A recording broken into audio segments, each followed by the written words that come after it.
نحمده ونصلي ونسلم على رسوله الكريم أما بعد فأعوذ بالله من الشيطان الرجيم بسم الله الرحمن الرحيم إن الذين جاءوا بالإفك عصبة منكم لا تحسبوه شرا لكم بل هو خير لكم لكل امرئ منهم ما اكتسب من الإثم والذي تولى كبره منهم له عذاب عظيم لولا إذ سمعتموه ظن المؤمنون والمؤمنات بأنفسهم خيرا وقالوا هذا إفك مبين لولا جاءوا عليه بأربعة شهداء فإن لم يأتوا بالشهداء فأولئك عند الله هم الكاذبون ولولا فضل الله عليكم ورحمته في الدنيا والآخرة لمسكم فيما أفضتم فيه عذاب عظيم إذ تلقونه بألسنتكم وتقولون بأفواهكم ما ليس لكم به علم وتحسبونه هينا وهو عند الله عظيم ولولا إذ سمعتموه قلتم ما يكون لنا أن نتكلم بهذا سبحانك هذا بهتان عظيم يعظكم الله أن تعودوا لمثله أبدا إن كنتم مؤمنين ويبين الله لكم الآيات والله عليم حكيم إن الذين يحبون أن تشيء الفاحشة في الذين آمنوا لهم عذاب أليم في الدنيا والآخرة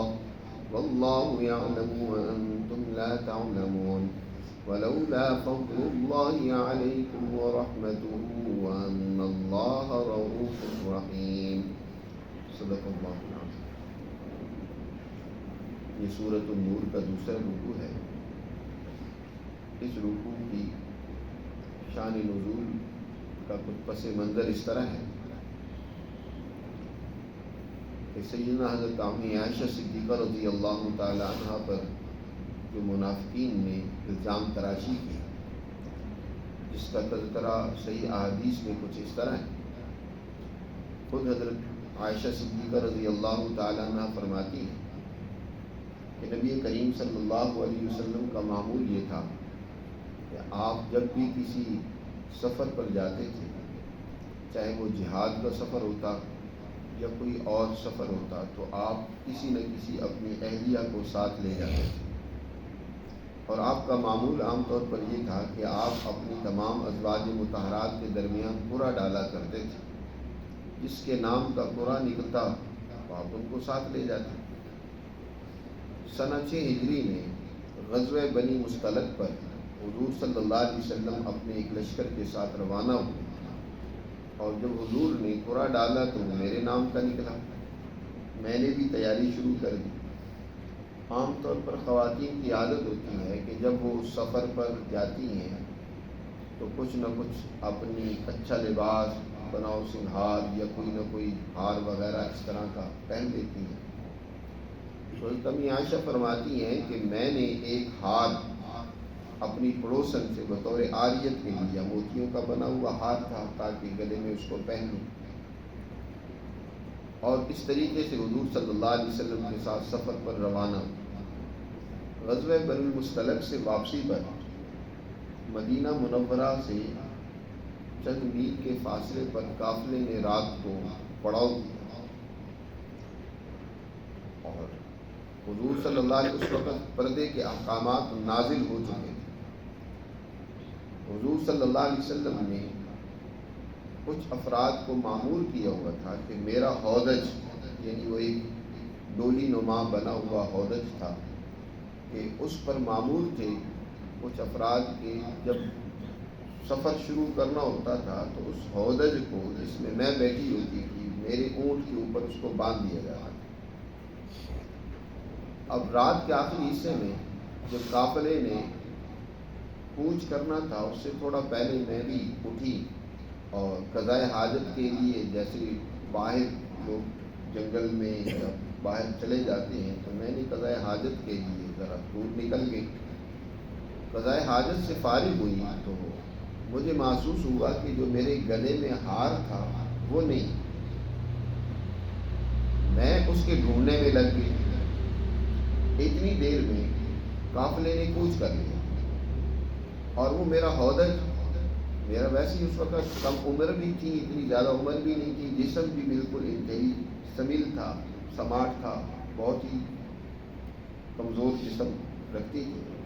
تو ان افراد نے اس ہودج کو جب اونٹ پر رکھا تو انہیں محسوس ہی نہیں ہوا کہ اندر حضرت عائشہ ہیں یا نہیں ہیں۔ انہوں نے سمجھا کہ اندر ہی ہیں، انہوں نے اونٹ پر اس کو باندھ دیا، اور اس طریقے سے وہ قافلہ روانہ ہو گیا۔ میں ہار تو مجھے مل گیا، لیکن جب میں وہاں پہنچی تو دیکھا کہ قافلہ کوچ کر چکا ہے۔ میں پیچھے، ایک تو یہ بہت ذہین خاتون ہے، ایک صورت تو یہ ہو سکتی کہ پیچھے چل پڑے، قافلہ تو اونٹوں پر مختلف سواریوں پر تیزی کے ساتھ سفر کر رہا ہے، تو ان کا پیچھے سے پہنچنا ممکن نہیں تھا۔ تو انہوں نے یہی سمجھا کہ مناسب یہی ہے کہ میں یہیں بیٹھ جاتی ہوں، یہیں ٹھہر جاتی ہوں۔ حضور صلی اللہ علیہ وسلم کو جب میری عدم موجودگی کا علم ہوگا تو یقیناً میری تلاش میں وہ یہیں آئیں گے۔ تو میں ایک درخت کی اونٹ میں وہاں ٹیک لگا کر بیٹھ گئی، مجھے نیند آ گئی، سو گئی۔ اور نبی کریم صلی اللہ علیہ وسلم کے ایک معمول یہ بھی تھا کہ آپ ہمیشہ ایک آدمی کو، کم از کم کئی آدمیوں کو بسا اوقات اور بعض اوقات ایک آدمی کو قافلے سے کچھ میل پیچھے مقرر کرتے تھے، اور جس کے کچھ بے شمار مقاصد تھے۔ ایک مقصد تو یہ تھا کہ دشمن پیچھے سے کوئی حملہ آور نہ ہو، اس کی اطلاع ملتی رہے، اور دوسرا مقصد یہ بھی ہوتا تھا کہ جہاں کہیں قافلہ اس نے پڑاؤ کی ہے اور پھر وہاں سے اس نے رکھتے سفر باندھا ہے، تو کوئی سامان وہاں اگر قافلے والوں کا گر گیا ہے، کوئی قیمتی چیز رہ گئی ہے، تو وہ اس کو اٹھا کر قافلے تک پہنچا دے۔ اس کے لیے ڈیوٹی مقرر تھی ایک معمر صحابی، بوڑھے صحابی حضرت صفوان ابن معطل سلمی رضی اللہ تعالیٰ عنہ۔ وہ جب صبح سورج نکلنے والا تھا اس سے کچھ پہلے وہ جب وہاں پہنچے تو انہوں نے دور سے ایک کپڑا نما یا ایک چیز دیکھی، دور سے انہیں سمجھ تو نہ آئی، دور سے جب نظر آتا ہے جیسے کہ کوئی چیز پڑی ہوئی ہے، تو انہوں نے کہا کہ قافلے والوں کی یقیناً کوئی چیز رہ گئی ہے۔ اور جب وہ قریب پہنچے تو میں سوئی ہوئی تھی اور میرے چہرے سے کپڑا ہٹا ہوا تھا۔ پردے کے احکامات نازل ہونے سے پہلے انہوں نے مجھے دیکھ رکھا تھا۔ جب میرے چہرے سے کپڑا ہٹا ہوا انہوں نے قریب آ کر دیکھا تو پہچان لیا کہ عائشہ ہی یہ تو۔ وہ گھبرا کر بلند آواز سے انا للہ و انا الیہ راجعون پڑھنے لگے۔ ان کے اس پڑھنے سے میری بھی آنکھ کھل گئی، میں نے فوراً پردہ کر لیا، اور انہوں نے پھر اپنا اونٹ میرے قریب بٹھا دیا۔ میں اس پر سوار ہوئی اور اس طریقے سے ہم نے سفر شروع کیا۔ دوپہر کے وقت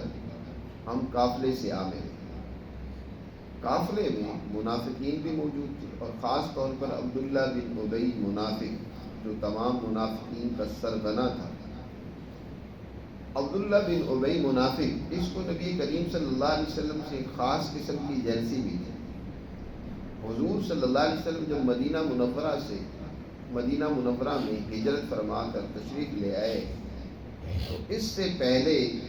یہاں کے لوگوں نے عبداللہ بن ابی کو اپنا سردار بنانا طے کر رکھا تھا۔ خزرج قبیلے سے اس کا تعلق تھا، بڑا تیز تراز تھا۔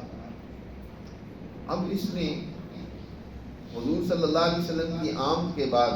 جب حالات کو دیکھا کہ وہ تو اب میرے موافق نہیں رہے، کیونکہ اوس اور خزرج کے سارے لوگ تو حضور صلی اللہ علیہ وسلم کے ہاتھ پر بیعت ہو چکے ہیں، اسلام قبول کر لی اکثریت نے، تو اب میں نے سرداری کا اعلان کس بنیاد پر کرنا ہے، کوئی میرا ساتھ ہی نہیں دے گا۔ تو اس نے بھی اپنے آپ کو بظاہر شو کیا کہ میں بھی مسلمان ہوں، یہ بھی مسلمان ہو گیا، لیکن اندر خانے وہ جیلسی موجود ہے، یہ سرداری، یہ عہدہ، یہ مقام و مرتبہ تو میرا حق تھا، اور محمد صلی اللہ علیہ وسلم نے آ کر علیہ باللہ مجھ سے چھین لیے۔ اس لیے ہر موقع پر وہ حضور کے خلاف سازش خفیہ طریقے سے کرتا رہتا تھا، اور یہ اس کو بہترین ایک موقع ہاتھ لگا، اس نے پروپیگنڈے کا آغاز کیا۔ الیاذ باللہ حضرت عائشہ ٹھیک نہیں ہے اسی لیے پیچھے رہ گئی، اور طرح طرح کی باتیں بنا کر ایک بہت بڑا طوفان کھڑا تھا۔ حضرت عائشہ فرماتی ہیں کہ جب ہم مدینہ منورہ پہنچے تو میری طبیعت کچھ خراب ہو گئی، بیمار ہو گئی، 1 مہینہ کے قریب تک میں بیمار رہی۔ مجھے اس واقعے کا ذرہ بھی علم نہیں تھا۔ حضرت عائشہ فرماتی ہیں مدینہ منورہ میں اس کا بڑا چرچا تھا، بڑا زور، بڑا پروپیگنڈا ہو رہا تھا۔ خواتین اس دور میں بیت الخلاء گھروں میں کم تھی، باہر ہی جایا کرتی تھی قضائے حاجت کے لیے۔ تو میں ایک دن قضائے حاجت کے لیے حضرت مستح رضی اللہ تعالیٰ عنہ ایک صحابی، ان کی والدہ حضرت مستح، یہ خالہ ذات بہن ہیں حضرت ابوبکر صدیق رضی اللہ تعالیٰ عنہ، اور یہ ظاہر حضرت عائشہ ان کی صاحبزادی ہیں، ان کے ساتھ قضائے حاجت کے لیے باہر گئی۔ صبح قضائے حاجت کر کے فارغ ہوئی تو واپس آ رہی تھی، حضرت مستح رضی اللہ تعالیٰ عنہ کی چادر کے ساتھ ان کا اپنا پاؤں الجھا، انہیں ٹھوکر لگی۔ انہوں نے بے ساختہ اپنے بیٹے کو بددعا دی، تعیسا مستح ہلاک ہو گیا، تباہ برباد ہو گیا۔ حضرت عائشہ فرماتی ہے میں چونکی، میں نے کہا اے مستح یہ کیا بددعا تو اپنے بیٹے کو دے رہی ہے، اس کی ہلاکت اور بربادی کی بددعا کر رہی ہے، بدری صحابی ہے۔ انہوں نے کہا سبحان اللہ، اے عائشہ تمہیں پتہ نہیں ہے اس مستح میرے بیٹے نے کیا یہ پروپیگنڈا کر رہا ہے تمہارے بارے میں؟ اس نے تو منافقین کے ساتھ مل کر تمہارے خلاف سازشیں کر رہا ہے، پروپیگنڈے میں یہ بھی شریک ہے۔ منافقوں کا پروپیگنڈا اتنا شدید تھا کہ کچھ جو مسلمان بیچارے کان کے کچے ہوتے ہیں، دل کے مضبوط نہیں ہوتے، تو وہ بھی اس پروپیگنڈے کا شکار ہو جاتے ہیں۔ خاص طور پر 3 مخلص مومن جو تھے وہ بھی اس پروپیگنڈے کا حصہ بن چکے تھے۔ ایک تو حضرت مستح رضی اللہ تعالیٰ عنہ، اور ایک اور صحابی حضرت حسان بن ثابت رضی اللہ تعالیٰ عنہ، اور اسی طرح حضرت حمنہ بنت جحش ایک صحابی ہیں، یہ بھی اس میں ملوث ہو گئی۔ حضرت عائشہ فرماتی ہیں کہ جب مستح رضی اللہ تعالیٰ عنہ کی زبانی میں نے یہ بات سنی تو میرے تو پاؤں سے زمین نکل گئی، مجھے تو اس سے پہلے کوئی خبر ہی نہیں تھی۔ ہاں البتہ اتنی بات تھی، مجھے کچھ شک پڑتا تھا کہ حضور شاید مجھ سے ناراض ہیں۔ میں یہ سمجھتی تھی کہ مصروفیت کی وجہ سے حضور صلی اللہ علیہ وسلم مجھ سے اس طرح بات نہیں کرتے کہ جب میں بیمار تھی تو حضور صلی اللہ علیہ وسلم زیادہ سے زیادہ آ کر مجھ سے اتنا پوچھتے تھے کہ فتیح تھی، تمہارا کیا حال ہے؟ پہلے حالانکہ ایسا نہیں ہوتا تھا، جب کبھی میں بیمار ہوتی تو حضور صلی اللہ علیہ وسلم بڑی محبت کا اظہار کرتے ہیں، میرے پاس بیٹھتے ہیں، بڑی ہمدردی کا اظہار۔ لیکن اب اس دوران حضور صلی اللہ علیہ وسلم سے وہ مجھے نظر نہیں آتی تھی، لیکن میں سمجھی کہ شاید مصروفیت ہے، ظاہر ہے حضور کی بہت بڑی ذمہ داری ہوتی تھی، تو اس وجہ سے حضور صلی اللہ علیہ وسلم کے پاس ٹائم نہیں ہے۔ لیکن جب یہ بات میں نے مستح سے سنی تو پھر مجھے ساری بات سمجھ آئی کہ یہ تو حضور صلی اللہ علیہ وسلم کا بھی اعراض شاید اسی وجہ سے تھا۔ میں گھر واپس آئی، میری وہ بیماری دوبارہ لوٹ آئی، بیمار ہو گئی۔ حضور صلی اللہ علیہ وسلم گھر میں تشریف لائے تو میں نے آپ صلی اللہ علیہ وسلم سے صرف درخواست کی کہ مجھے اپنے میکے جانے دیا جائے، اپنے ماں باپ کے گھر جانے دیا جائے، اور یہ میں نے اجازت اس لیے مانگی، ناراض ہو کر نہیں، بلکہ میرا مقصد یہ تھا کہ میں اپنے گھر جا کے اپنی والدہ سے، اپنے والدین سے اس واقعے کی حقیقت معلوم کروں گی کہ یہ واقعہ کیا ہے، میرے اوپر الزام کس طرح کا لگایا جا رہا ہے۔ حضور صلی اللہ علیہ وسلم نے بھی اجازت دے دی کہ ٹھیک ہے آپ چلیے جائیں۔ حضرت عائشہ فرماتی ہیں کہ میں وہاں سے جب اپنے گھر آئی تو میں نے اپنی والدہ سے کہا کہ اے امی، اے والدہ، یہ کیا میرے بارے میں الزام لگایا جا رہا ہے، یہ کیا طوفانی بدتمیزی کھڑا کیا گیا ہے؟ تو میری والدہ نے مجھے حوصلہ دیتے ہوئے صرف اتنا کہا کہ بیٹی دیکھو، جب کوئی کسی اونچے انسان کی کوئی اہلیہ اور بیوی ہوتی ہے اور وہ خوبصورت بھی ہو اور پھر اس کی سوکنیں ہو تو جیلسی تو ایک پیدا ہو ہی جاتی ہے، تو تم سے یہ جیلسی کرنے والی ہے، گویا انہوں نے کہا کہ تم سے تمہاری سوکنوں نے کچھ جیلسی کی اور اس طرح کا پروپیگنڈا ہو گیا، انہوں نے پھیلایا ہوگا۔ حضرت عائشہ نے کہا سبحان اللہ، میری سوکنوں کا مجھ سے کیا لینا دینا؟ یہ تو اس طرح کی ہے، میرے اوپر الزام تراشی کی جا رہی ہے، اور جبکہ مجھے کوئی اس کا علم بھی نہیں ہے، پتہ ہی نہیں ہے، میرے ایسی تو کوئی بات ہی نہیں ہے۔ حضرت ابوبکر صدیق رضی اللہ تعالیٰ عنہ والد ماجد آئے تو میں نے ان سے بھی پوچھا، انہوں نے خاموشی اختیار کی، کوئی جواب نہیں دیا۔ میں تو کہتی ہے حضرت عائشہ کہ ساری رات روتے میں نے گزاری، میرے آنسو تھے کہ تھمتے نہیں تھے، ساری رات روتی تھی، اللہ کے حضور اپنی اس بے بسی اور کمزوری کا بھی اظہار کرتی ہے۔ صبح کے وقت نبی کریم صلی اللہ علیہ وسلم، میرے والدین کہتے ہیں کہ ہمیں ڈر لگنے لگا کہ اس کا تو کلیجہ ہی پھٹ جائے گا، لیکن صبح کے وقت حضور تشریف لائے، ایک انصاریہ صحابی تھی، وہ بھی میرے پاس آ کر بیٹھی، انہوں نے میری حالت دیکھی تو وہ بھی رونے لگ پڑے۔ حضور صلی اللہ علیہ وسلم تشریف لائے، حضور صلی اللہ علیہ وسلم پہلی دفعہ اس سارے عرصے میں میرے پاس آ کر بیٹھ گئے، اور آپ صلی اللہ علیہ وسلم نے بیٹھ کر کہا، ابوبکر بھی پاس بیٹھے ہیں، والدہ بھی پاس موجود ہے۔ حضور نے فرمایا عائشہ دیکھو، صحیح صحیح بتاؤ۔ اچھا، اس سے پہلے ایک اور واقعہ بھی رونما ہوا کہ حضور صلی اللہ علیہ وسلم لوگوں سے حالات کی تحقیق تو کرتے رہتے تھے، پوچھتے تھے بھائی کیا حقیقت ہے۔ پہلے حضور نے حضرت اسامہ رضی اللہ تعالیٰ عنہ، حضرت علی رضی اللہ تعالیٰ عنہ کو بھی بلا کر ان سے حالات کی تحقیق کی۔ حضرت اسامہ رضی اللہ تعالیٰ عنہ نے تو حضرت عائشہ کی صاف برات کا اعلان کیا کہ اللہ کے رسول، عائشہ میں اس طرح کی کوئی غلطی اور خرابی اور کمزوری نہیں ہو سکتی۔ البتہ حضرت علی نے میرے بارے میں تو کوئی بات نہیں کی، حضور سے کہا کہ کیا آپ کے لیے عورتوں کی کمی ہے، آپ کوئی اور شادی کریں جی؟ یعنی انہوں نے ایک اعتبار سے حضرت عائشہ کے بارے میں جو الزام تھا اس کو ایک درجے میں قبول کر لیا کہ آپ انہیں چھوڑ دیں۔ شاید یہی آگے چل کر حضرت عائشہ اور حضرت علی کے درمیان میں ایک ناراضگی کا سبب بھی بنی، جو کچھ تھوڑی سی آگے ناراضگی بعد میں حضور کی ہوئی ہے، اس کا ایک سبب یہ بھی بن سکتا ہے، وجہ ہو سکتی ہے۔ بہر صورت حضرت علی نے ہی ایک مشورہ حضور کو اور دیا اور کہا کہ آپ حضرت بریرہ سے اس بارے میں پوچھیں، کیونکہ حضرت بریرہ حضرت عائشہ کی خادمہ کی، ہر وقت ساتھ ہوتی تھی، فرمایا ان سے پوچھیں، وہ زیادہ بہتر جانتی ہے۔ حضرت بریرہ رضی اللہ تعالیٰ عنہ کو حضور صلی اللہ علیہ وسلم نے بلایا، ان سے پوچھا کہ ہاں تمہیں عائشہ کے بارے میں کچھ علم ہے، وہ کس طرح کی خاتون ہے؟ تو حضرت بریرہ نے کہا کہ واللہ میں تو ان کے بارے میں سوائے بہتری کے اور کچھ نہیں جانتا، میں یہ سمجھتی ہوں کہ وہ اتنی بھولی اور سادہ ہے کہ وہ بسا اوقات آٹا گونتے گونتے سو جاتی ہے اور بکری آتی ہے اور ان کا آٹا ہی کھا جاتی ہے۔ یعنی وہ تو بالکل سادہ سی جیسے بچیاں ہوتی ہیں، ان چیزوں سے کوئی ان کو غرض اور نہیں ہوتا۔ تو کسی نے ان کو حضرت بریرہ کو ڈانٹ کر کہا کہ یہ کیا تم ان کی خوبی یا خامی بیان کر رہی ہو، ان کے بارے میں جو حضور پوچھ رہے ہیں وہ بات بتاؤ۔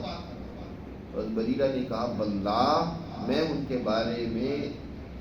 اسی طرح جانتی ہوں جس طرح ایک سنیارہ سونے کو جانتا اور پہچانتا ہے نا کہ یہ خالص اور کھرا ہے یا ناقص ہے، حضرت عائشہ کے بارے میں اسی طرح جانتی ہوں کہ وہ خالص خاتون ہے، اس میں کوئی نقص، کوئی عیب، کوئی کمزوری، کوئی ناپاکی نہیں ہے۔ حضور صلی اللہ علیہ وسلم کو اطمینان ہوا، تسلی ہوئی۔ آپ صلی اللہ علیہ وسلم تشریف لے گئے مجلس میں، مسجد میں، اور مسجد میں صحابہ کو اکٹھا کر کے آپ صلی اللہ علیہ وسلم نے خطاب فرمایا یا معاشر المسلمین، اے مسلمانوں، اے مسلمانوں کی جماعت، کیا تم اس آدمی سے، اس کی اذیت سے مجھے نہیں بچاؤ گے جس کی اذیت اب میرے حرم تک پہنچ گئی ہے؟ وہ تکلیفیں تو پہلے ہی دیتا رہتا تھا عبداللہ بن ابی، لیکن اب اس کی تکلیف حد سے زیادہ بڑھ گئی کہ حضور کے حرم کو بھی اس نے نشانہ بنا لیا تھا۔ کیا تم اس سے مجھے بچاؤ گے نہیں؟ حضرت سعد بن معاذ رضی اللہ تعالیٰ عنہ، صحابی رضی اللہ تعالیٰ عنہ، وہ کھڑے ہوئے، انہوں نے کہا اللہ کے رسول آپ ہمیں اجازت دیں، اس آدمی کا تعلق اگر اوس سے ہے تو ان کا تعلق کیونکہ قبیلہ اوس سے تھا، ان کے یہ سردار تھے، تو میں اس کی گردن اڑا دوں، اضرب عنقہ، اور اگر اس کا تعلق قبیلہ خزرج سے ہے آپ ہمیں اجازت دیں، ہم قبیلہ خزرج سے بھی لڑائی کریں گے اس آدمی کو سخت سزا دیں گے، آپ ہمیں اجازت دیں۔ سعد بن عبادہ جو قبیلہ خزرج کے سردار تھے وہ اٹھے اور انہوں نے کہا کہ اے سعد بن معاذ، تم یہ بات اس لیے کر رہے ہو نا کہ وہ اس آدمی کا تعلق یعنی عبداللہ بن ابی کا تعلق قبیلہ خزرج سے ہے، تو تم یہ کیونکہ اوس اور خزرج کی ایک ناراضگی اور چپکلش پرانی زمانہ جاہلیت میں آپس میں قائم و دائم تھی۔ حضور صلی اللہ علیہ وسلم نے اس ناراضگی کو ختم کر کے آپس میں محبت اور بھائی چارہ قائم کر دیا تھا، لیکن وہ پرانی ناراضگی آپس میں عود کر آئی تو حضرت عبادہ سعد بن عبادہ نے سمجھا کہ شاید یہ خزرج اوس سے تعلق رکھتے ہیں تو یہ خزرج والوں کو نشانہ بنانا چاہتے ہیں۔ فرمایا سبحان اللہ، اس کا تعلق کیونکہ خزرج سے ہے نا اس لیے آپ یہ بات کریں، اگر اوس سے اس کا تعلق ہوتا تو دیکھتے کہ تم کتنی اس کو سزا دیتے۔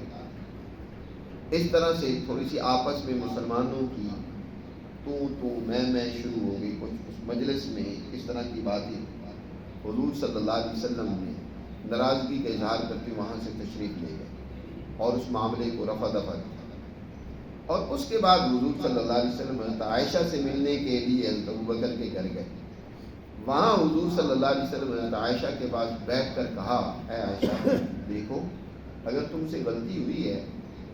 تو اللہ کی حضور توبہ کرو، معافی کا توبہ کا راستہ اور دروازہ کھلا ہوا ہے، اللہ معاف کر دے گا، اور تم ہمیں صحیح صحیح بات بتا دو، کیا واقعہ ہوا ہے، کیا حقیقت ہے۔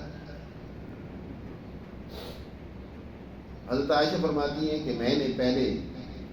اپنے والد حضرت ابوبکر کی طرف اشارہ کیا کہ اس کا جواب یہ دے گا۔ حضرت ابوبکر خاموش ہے، انہوں نے کوئی جواب نہیں دیا۔ پھر میں نے والدہ کی طرف اشارہ کیا کہ یہ جواب دے گا، انہوں نے بھی کوئی جواب نہیں دیا۔ میں نے پھر یہ بات کہی کہ اے اللہ کے رسول اور میرے والدین، اگر تو میں ایک حقیقت یہ بتاؤں جو حقیقت ہے کہ میں اس الزام سے بری ہوں تو تمہیں یقین نہیں آئے گا، تم نہیں یقین کرو گے کہ میں سچ کہہ رہا ہوں، اور اگر میں ایک ناکردہ گناہ کا اعتراف کر لوں کہ بھئی میں نے یہ جرم کیا ہے حالانکہ میں نے نہیں کیا، تو تمہیں اس پر یقین آ جائے گا، تم اس کو کہو گے کیونکہ ایک پروپیگنڈا ہوا ٹھیک ہے، جبکہ حقیقت اس کے خلاف ہے۔ لہذا میں کوئی جواب نہیں دیتا۔ حضرت عائشہ فرماتی ہے کہ میری اس وقت اتنی عمر نہیں تھی، میں زیادہ قرآن نہیں پڑھی ہوئی تھی، لیکن جو اللہ نے اس وقت میرے ذہن میں بات ڈالی وہ یہ کہ میں نے کہا کہ میں تم سے وہی جواب میں کہتی ہوں جو حضرت یعقوب نے اپنے بیٹوں سے کہی تھی کہ فصبر جمیل واللہ المستعان علی ما تصفون، میرے لیے صبر ہی بہترین راستہ ہے، اور جو کچھ تم کہہ رہے ہو میں اس پر اللہ ہی سے مدد مانگتی ہوں، واللہ المستعان علی ما تصفون، اللہ ہی میری مدد کرے گا، میں اللہ کے سپرد اپنا یہ معاملہ کرتی ہوں۔ اتنی دیر میں حضور صلی اللہ علیہ وسلم پر وحی کے آثار طاری ہیں، اور جب حضور صلی اللہ علیہ وسلم پر وحی نازل ہوتی تھی تو سخت سردیوں میں بھی حضور کو پسینے چھوٹ جاتے ہیں۔ وحی ایک بہت بڑی عظمت اور اللہ کی ہیبت والا کلام ہوتا تھا جو نبی کریم صلی اللہ علیہ وسلم کے لیے بھی برداشت کرنا بڑا مشکل ہوتا تھا۔ فرماتے حضور صلی اللہ علیہ وسلم پر وحی نازل ہوئی تو مجھے لگا کہ اب اللہ کی طرف سے ضرور میری برات ہوگی، لیکن میرے ذہن میں یہ تھا کہ زیادہ سے زیادہ اللہ تعالیٰ اپنے نبی کو یہ بتا دے کہ عائشہ پاک دامن ہے، بری ہے، اس الزام سے ان کا کوئی تعلق نہیں۔ میرے وہم و گمان میں بھی نہیں تھا کہ اللہ میری پاکی اور میری طہارت کے لیے پورا قرآن کی یہ 2 رکوع نازل کر دے گا۔ لیکن جب وحی کا سلسلہ ختم ہوا تو حضور صلی اللہ علیہ وسلم نے مجھے فرمایا عائشہ تمہارے لیے ابشری یا عائشہ، تمہارے لیے خوشی کی خبر ہے، اللہ نے تمہاری طہارت اور پاکیزگی کا اعلان نازل کیا۔ حضرت ابوبکر نے مجھے کہا کہ عائشہ اٹھو، اپنے پیغمبر کا شکریہ ادا کرو۔ اب حضرت عائشہ بھی تو حضرت عائشہ ہیں، انہوں نے کہا کہ نہیں، میں کسی کا بھی شکریہ نہیں ادا کروں گی، میں اپنے اس رب اور مالک کا شکریہ ادا کروں گی جس نے میری برات کا اعلان کیا جی، میں اس کے سوا کسی اور کا شکریہ ادا نہیں کروں گی۔ اللہ کے حضور صلی اللہ علیہ وسلم سجدہ ریز ہو کر شکر ادا کیا تو اللہ نے اس موقع پر یہ رکوع نازل فرمائی۔ یہ خاص طور پر دوسرا رکوع 10 آیات ہیں جو حضرت عائشہ صدیقہ رضی اللہ تعالیٰ عنہ کی برات سے متعلق اللہ نے نازل کی۔ اللہ تعالیٰ ارشاد فرماتے ہیں ان الذین جاءوا بالافک عصبۃ منکم، بے شک وہ لوگ جو لائے ہیں ایک حقیقت کو الٹ پلٹ کر کے، سچائی کو انہوں نے الٹ پلٹ کیا۔ بالافک، افک کہتے ہیں کہ کسی حقیقت کو ایسا بنا سنوار کر، بدل کر، بات کو ہیر پھیر کر کے۔ بات تو یہ تھی کہ حضرت عائشہ ہار کی تلاش میں پیچھے رہ گئی اور حضرت صفوان نے ان کو قافلے تک پہنچا دیا۔ حقیقت تو کتنی ساری تھی، لیکن انہوں نے اس حقیقت کو ایسا الٹ پلٹ کر پیش کیا کہ اب وہ جو حقیقت تھی وہ ختم ہو گئی، جھوٹ کو لوگ سچ سمجھنے لگ پڑے، جھوٹ کا اتنا زیادہ پروپیگنڈا کیا۔ فرمایا کہ جنہوں نے تم میں سے حقیقت کو بدل دیا ہے وہ تم ہی میں سے ایک گروہ، عصبہ، قرآن نے یہاں عصبہ کا لفظ کہا، جماعت کا لفظ نہیں کہا۔ عصبہ کہتے ہیں ایک جتھا، ایک گروہ جو کسی مقصد و ہدف کے لیے اکٹھا ہوتے ہیں۔ یہ منافقین کا ایک گروہ جتھا تھا جن کا کام ہی یہ تھا کہ مسلمانوں میں ایسے جھوٹے پراپوگنڈے کیے جائیں، ایسی باتیں پھیلائی جائیں جس سے مسلمانوں کی عزت کو نقصان پہنچے، ان کا اقتدار ختم ہو۔ تو اس لیے قرآن نے یہاں کہا عصبۃ منکم، وہ تم میں ہی سے ایک گروہ ہے جس نے یہ کام کیا ہے۔ اس موقع پر 3 قسم کے گروہ بن گئے۔ ایک گروہ تو منافقین کا تھا جو اس پراپوگنڈے کے اندر پیش تھے، اور ان کا رئیس اور سردار عبداللہ بن ابی تھا۔ ایک وہ سادہ لوح مسلمانوں کا گروہ اور جماعت تھی کہ جو تھے تو مخلص، لیکن وہ بھی ان کے پراپوگنڈے کا شکار ہو گئے، جن کا میں نے ابھی تذکرہ کیا، جیسے حسان بن ثابت اور حضرت مصطح رضی اللہ تعالیٰ عنہ، اس طرح حضرت زینب بنت جاش کی بہن حمنہ بنت جاش، اور تیسرا وہ مسلمانوں کی جماعت تھی کہ جو خاموش تھی، جنہوں نے کوئی جواب نہیں دیا، پراپوگنڈے کا حصہ تو نہیں بنے، لیکن وہ بھی خاموش تھے کہ ہم کیا کہیں اس بارے میں۔ تو قرآن نے ان کی بھی سرزنش کی ہے۔ قرآن نے کہا کہ جس نے تو یہ پراپوگنڈا کیا وہ تم ہی میں سے، وہ اپنے آپ کو مسلمان شو کرتے ہیں، یہ منافق وہ اپنے آپ کو مسلمان کہتے ہیں، لیکن یاد رکھو سب سے پہلے تو مسلمانوں کو کہا کہ لا تحسبوه شرا لکم، یہ واقعہ پیش آنا بھی تمہارے لیے شر نہیں ہے، اس میں بھی تمہارے لیے خیر۔ لا تحسبوه، اس کو اپنے لیے شر نہ سمجھو، بل هو خیر لکم، یہ بھی تمہارے لیے خیر ہے۔ یہ واقعہ پیش آیا تو اس کے بعد پہلی رکوع میں جو اللہ نے 4 بنیادی احکامات اس سے متعلق نازل کیے، تا قیامت مسلمان جماعت کے لیے قانون سازی کر دی گئی کہ اس طرح کا کوئی بھی الزام تراشی کرتا ہے اور وہ 4 گواہ پیش نہیں کر سکتا تو ایسا آدمی، بات کہنے والا، وہ مجرم ہے، اس پر حد قذف جاری کی جائے گی، 80 کوڑے اس کو مارے گئے۔ پچھلی رکوع میں تفصیل سے اس پر بات ہو چکی ہے کہ کسی کے اوپر الزام تراشی کرنا اتنا بڑا جرم ہے کہ اس کو برداشت نہیں کیا جائے گا۔ تو یا تو اس الزام کو ثابت کرے 4 گواہوں، عینی گواہوں کے ذریعے سے، عینی شاہدین ہو جنہوں نے آنکھوں سے اس واقعے کو دیکھا ہو، نہیں ہے، اور اگر وہ حقیقت بھی ہے، گواہ پورے نہیں ہے، تو صرف خاموش رہنا ہوگا، چپ رہنا ہوگا، معاشرے میں خرابی کو نہ پھیلائیں، نہیں تو اس کے اوپر 80 کوڑے لگائے جائیں گے۔ قرآن نے وہ پوری تفصیلات وہاں بیان کی، تو فرمایا یہ دیکھو یہ واقعہ بھی تمہارے لیے خیر ہے کہ اللہ نے اس کے ذریعے سے تمہارے لیے قانون سازی کر دی، لیکن دوسری بات یاد رکھو کہ لِكُلِّ امْرِئٍ مِّنْهُمْ مَا اكْتَسَبَ مِنَ الْإِثْمِ، ان میں سے ہر آدمی کو وہ نتیجہ بھگتنا ہوگا جس گناہ کا اس نے ارتکاب کیا۔ جس گروہ نے جس درجے کا گناہ کی ہے، منافقین نے پروپیگنڈے میں پیش تھے تو ان کو اس کے مطابق سزا ملے، اور سادہ مسلمان، کان کے کچے مسلمان ان کی باتوں کا، ان کے پروپیگنڈے کا شکار ہو گئے تو وہ بھی سزا کے حقدار ہیں، ان پر بھی سزا نافذ ہونی چاہیے۔ چنانچہ بعض روایات کے مطابق ان پر سزا جاری کی گئی، حضرت حمنہ پر اور اسی طرح دیگر جو صحابی تھے جو اس میں شریک تھے ان پر سزا جاری کی گئی۔ منہم مکتسب من الاسم، جس نے بھی اس گناہ کا ارتکاب کی ہے تو اس کو اس کا نتیجہ بھگتنا ہوگا، اور خاص طور پر والذی تولی کبرہ منہم، ان میں سے جس نے اس کے اندر سب سے زیادہ بڑھ چڑھ کر حصہ لیا ہے، جو ان کا سرغنہ تھا، یعنی عبداللہ بن ابی منافق، اس کا خاص طور پر قرآن نے ذکر کیا، فرمایا لہو عذاب عظیم، اس کے لیے تو بہت بڑا عذاب ہے جو اللہ نے کل قیامت کے دن تیار کر رکھا ہے، بہت سخت سزا ہے اس کے لیے کہ اس نے اتنی بڑی خباثت کی کہ پیغمبر کو اذیت پہنچائی، ایک دامن خاتون کے اوپر الزام لگایا۔ اب عام مسلمان جو خاموش تھے، جن سے بات کی جاتی تھی تو وہ خاموشی کے اظہار کرتے تھے، ان کو بھی اللہ نے تنبیہ کی اور فرمایا لولا اذ سمعتموہ ظن المؤمنون والمؤمنات بانفسهم خیرا فقالوا هذا افک، ایسا کیوں نہیں تم نے کیا؟ مسلمانوں، جب تم نے یہ بات سنی تو تمہیں تو یہ چاہیے تھا کہ ایمان والوں اور ایمان والیوں کے بارے میں حسن ظن کا اظہار کرتے، اچھے گمان کا اظہار کرتے کہ بھئی کوئی ایسا واقعہ نہیں ہو سکتا، کوئی اس طرح کی بات نہیں ہو سکتی، اور یہ عام ایمان والی بھی نہیں ہے، یہ تمہاری ماں ہے، پیغمبر کی اہلیہ ہے، تو اپنی ماں کے بارے میں تم اس طرح کی بدگمانی میں مبتلا ہو، تمہیں تو اچھا گمان کرنا چاہیے۔ ظن المؤمنون والمؤمنات بانفسهم خیرا،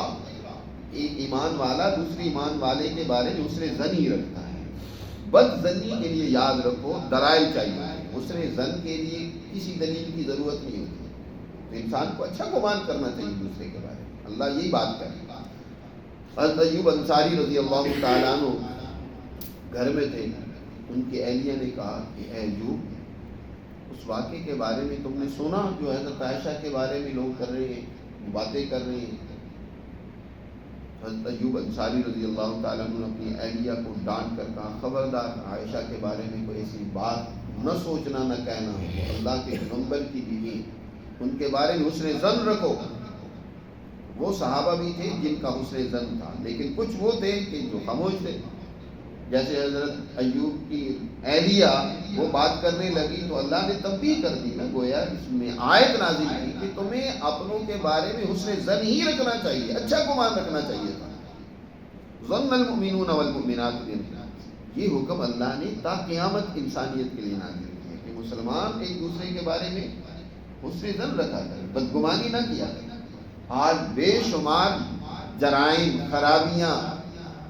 معاشرے کا فساد اس وجہ سے ہے کہ خواہ کی بدگمانی کر لی جاتی ہے۔ یہ صرف زنا ہی نہیں، اور بھی بے شمار معاملات ہیں، ان معاملات میں انسان کے لیے ضروری ہے کہ بدگمانی سے بچے۔ آگے ایک باقاعدہ صورت اللہ نے معاشرے کی اصلاح کے لیے نازل کی ہے، سورۃ الحجرات، اس میں اللہ نے باقاعدہ یہ حکم فرمایا وَاجْتَنِبُوا مِنَ الظَّنِّ إِنَّ بَعْضَ الظَّنِّ إِثْمٌ، اے ایمان والو بدگمانی سے بچو، ایک دوسرے کے بارے میں بدگمانی نہ کیا کرو، کیونکہ یہ بدگمانی بہت بڑا گناہ ہے۔ تو یہاں بھی اللہ سبحانہ و تعالیٰ نے یہ بات ارشاد فرمائی، ایمان والوں کو ایمان والے ہوں، ایمان والیاں ہوں، ان کو ایک دوسرے کے بارے میں کیا کرنا چاہیے؟ حسن ظن رکھنا چاہیے، اچھا گمان رکھنا چاہیے تھا، اور یہ کہنا چاہیے تھا ھذا افک مبین، یہ بہت بڑا بہتان ہے، یہ بہت بڑی الزام تراشی ہے، یہ بہت بڑا پروپیگنڈا ہے، اس کی کوئی حقیقت نہیں، تمہیں تو یہ کہنا چاہیے تھا۔ لولا جاءوا علیہ باربعۃ شہداء، ایسا کیوں نہیں تم نے کیا کہ جب وہ 4 گواہ اس پر نہیں لے کر آئے، انہوں نے ایک الزام لگایا تو اس کے عینی شاہدین ہونے چاہیے، گواہ تمہیں طلب کرنے چاہیے تھے کہ گواہ لاؤ بھائی بات تم کر رہے ہو۔ فَإِن لَمْ يَأْتُوا بِالشُّهَدَاءِ، جب وہ گواہ نہیں پیش کر سکے، محض ایک بات کا بتنگڑ انہوں نے بنا لیا، گواہ ان کے پاس ہے ہی کوئی نہیں ہے، ایک بھی گواہ نہیں ہے، تو تم نے جو ہے کیوں نہیں یہ کہہ دیا کہ فَأُولَٰئِکَ عِندَ اللَّهِ هُمُ الْكَاذِبُونَ، کہ یہ جھوٹے ہیں پروپیگنڈا کرنے والے، جب گواہی کوئی نہیں ہے،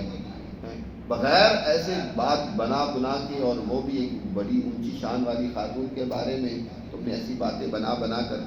معاشرے کو خراب کرنے کی کوشش کی ہے، تو تمہیں گواہ مانگنے چاہیے تھے۔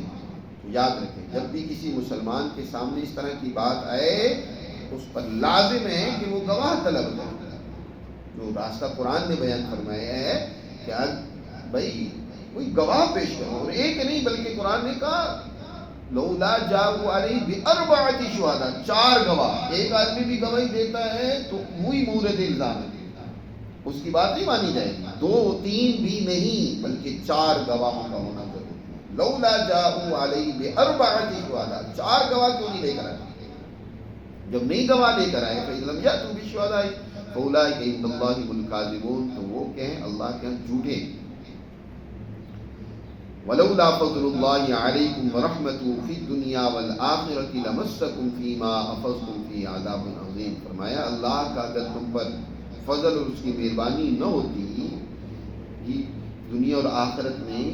تو تمہیں سخت ترین عذاب پہنچتا. لمسکم فیما افضتم فیہ، جو تم نے کیا ہے نا جی، اس کی وجہ سے اللہ تعالیٰ تمہیں بہت بڑا عذاب دیتا ہے. یہ تو اللہ کی مہربانی ہے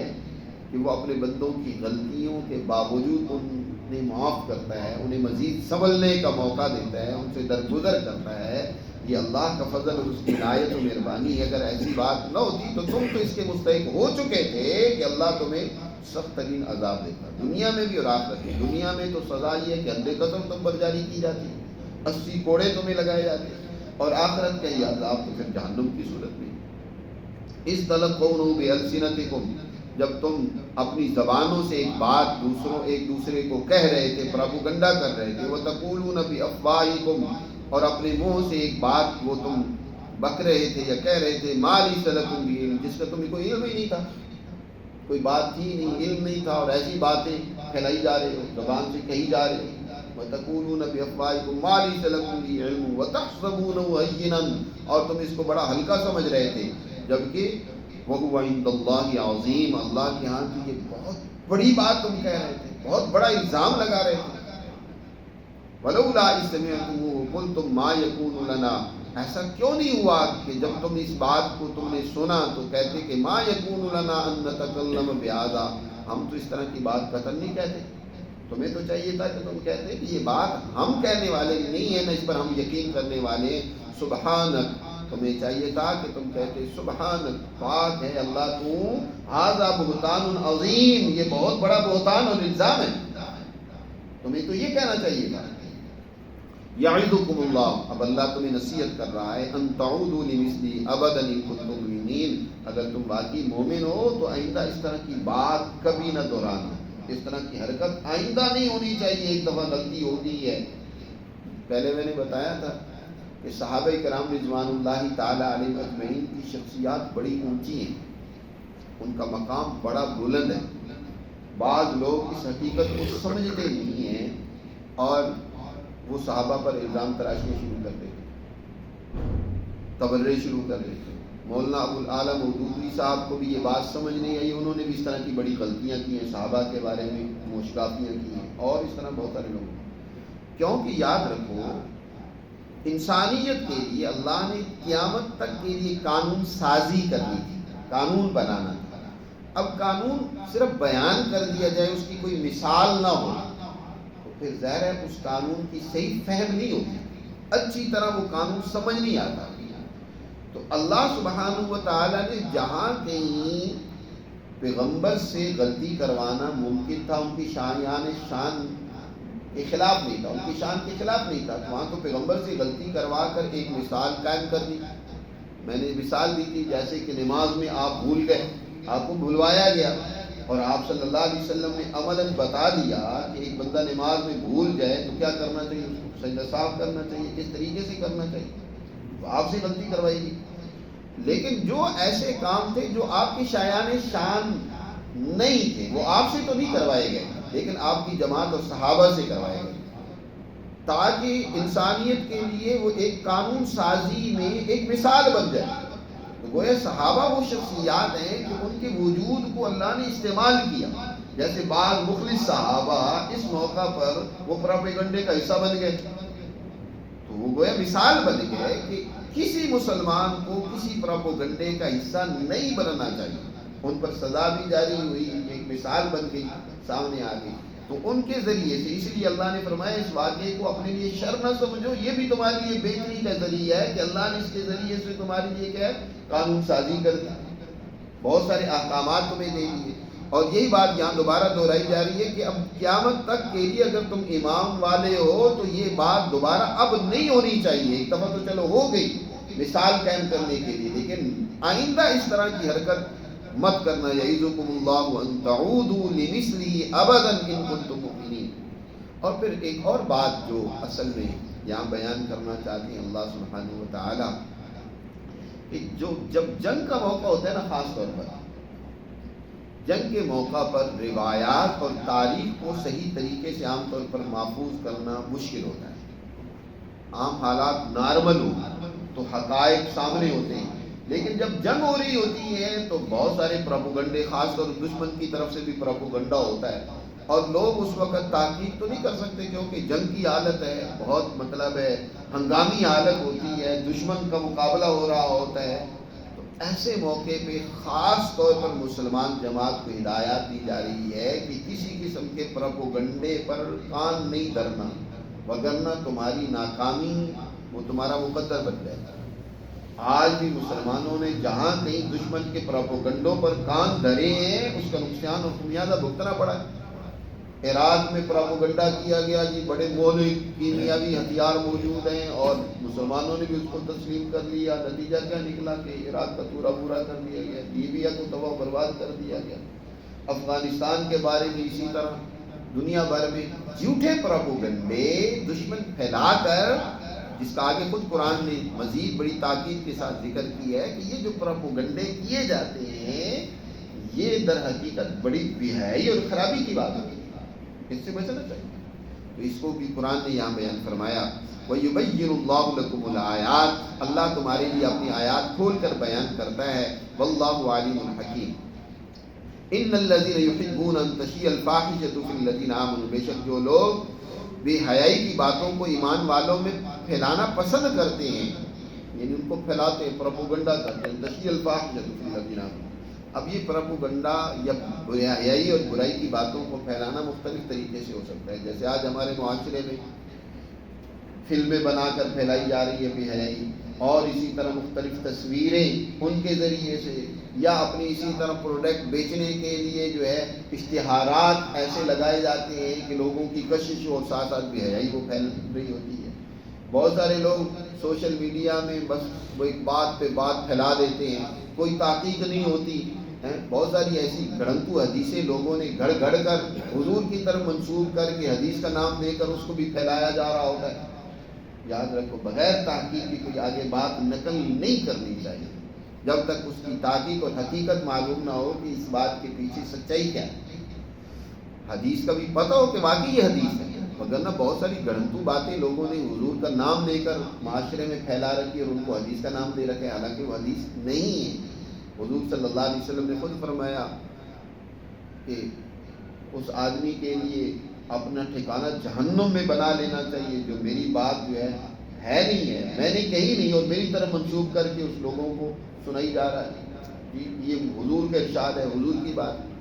تو اللہ تعالیٰ نے فرمایا کہ جو لوگ اس طرح کی باتیں پھیلانے کو پسند کرتے ہیں تو لہم عذاب علیم، ان کے لیے دردناک قسم کی سزا ہے دنیا میں بھی اور آخرت میں بھی. واللہ یعلم وانتم لا تعلمون، اللہ جانتا ہے تم نہیں جانتے ہو. پھر فرمایا اگر اللہ کا تم پر فضل اور اس کی مہربانی نہ ہوتی تو اللہ تعالیٰ یاد رکھو تمہیں سخت سزا دے سکتا. لیکن وَأَنَّ اللَّهَ رَءُوفٌ رَحِيمٌ، بے شک اللہ بہت معاف کرنے والا ہے، بڑا مہربان ہے. اس نے تمہیں پر اپنی شفقت اور مہربانی کی، تمہیں معاف کر دی ہے، تو آئندہ ایسا کام نہیں کرنا، ایسی حرکت نہ کرنا. تو اس طریقے سے یہ پہلے دو رکوع تقریباً حضرت امی عائشہ صدیقہ رضی اللہ تعالیٰ عنہ کی عظمت، ان کی برات اور ان کی طہارت و پاکیزگی کے بارے میں نازل ہوئی. یہ دوسرا رکوع تو مکمل اس واقعے کے لیے نازل ہوا. پہلے رکوع میں اس واقعے کے ضمن میں اللہ نے 4 بنیادی احکامات ذکر کیے ہیں جن کی تفصیلات پہلے گزر چکی ہیں. اللہ ہمیں سمجھ نصیب کرے.